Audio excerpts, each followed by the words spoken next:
উপনিৰ্বাচন শেষ হ'ল আজি উপনিৰ্বাচনৰ ভোটগণনা চলি আছে আৰু এই ভোটগণনা চলি থকাৰ অৱস্থাতে দেখিবলৈ পোৱা গ'ল বৰপেটা ৰোডত এখনি ব্যক্তিগত স্কুল মানাস ভেলী একাডেমীত দেখিবলৈ পোৱা গ'ল এজনী ছাত্ৰীৰ গাত কোভিড পজিটিভ ওলাইছে আৰু তাৰ পিছতে তৎপৰতা লৈছে স্কুল কৰ্তৃপক্ষই 7 দিনৰ বাবে স্কুল বন্ধ কৰি দিয়া হৈছে আৰু যেহেতু কৰোনা পজিটিভ এজনী ছাত্ৰীৰ গাত ওলাইছে ওলোৱাৰ পিছতে দেখিবলৈ পোৱা গৈছে তৎপৰতা লগাইছে এখন স্কুল আৰু মানাস ভেলী একাডেমী স্কুলত ইতিমধ্যে যোৱাকালি এজনী ছাত্ৰীৰ গাত যেহেতু পজিটিভ ওলাইছিলে ওলোৱাৰ পিছতে স্কুল কৰ্তৃপক্ষই কিন্তু স্কুল সম্পূৰ্ণভাৱে তেওঁলোকে 7 দিনৰ বাবে বন্ধ কৰিছে আৰু যেহেতু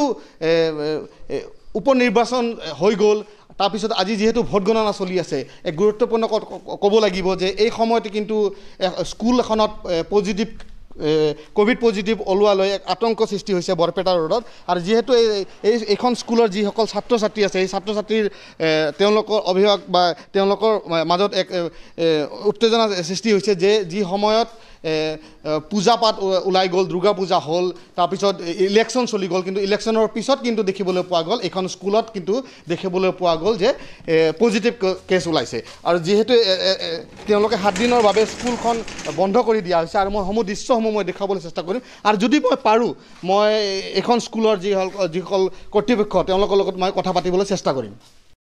উপনিৰ্বাচনৰ যে কাউণ্টিং চলি আছে কিন্তু এইটো সময়ত দেখিব পোৱা গ'ল যিহেতু আপোনালোকৰ স্কুলখন কোভিড পজিটিভ এজনক পোৱা গৈছে কি কয় হয় প্ৰথমতে মই ক'ব বিচাৰোঁ যে আমাৰ স্কুল খোলা হৈছিল according to the government SOP যিটো আমাৰ ৰিলিজ কৰা হৈছিল আৰু আমি যিখিনি নিৰ্দেশ মানিব লাগে আমি সেই হিচাপমতে আমি ৰাতিপুৱা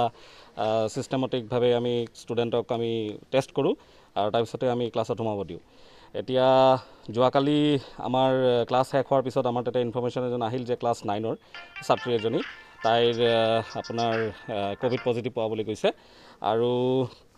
লগে লগে আমি ডিষ্ট্ৰিক্ট এডমিনিষ্ট্ৰেশ্যনৰ লগত কণ্টেক্ট কৰিলোঁ আৰু লগতে আমি স্কুলৰ সব কৰ্তৃপক্ষক আমি এটা ডিচিশ্যন ল'লোঁ যে আমি অনলাইন ক্লাছহে কৰিম এতিয়া অফলাইন ক্লাছ মানে ফিজিকেল ক্লাছ বন্ধ কৰি দিছোঁ লগে লগে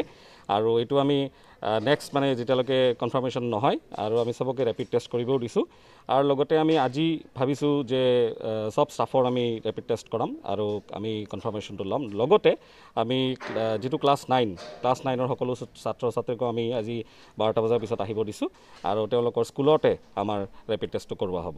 আৰু সেইখিনি আমি পদক্ষেপ আমাৰ ফালৰ পৰা লৈছোঁ লগতে আমি ৰাতিপুৱাই চেনিটাইজেশ্যন কৰাৰ কাৰণে আমি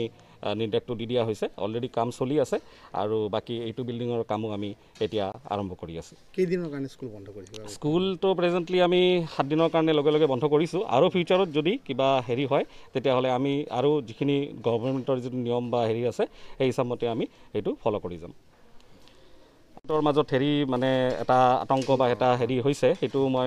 ক'ব বিচাৰোঁ যে কোনে ভয় খাব নালাগে আৰু আমি ক'ভিডক যেনেকৈ আগতেও পৰাস্ত কৰিছোঁ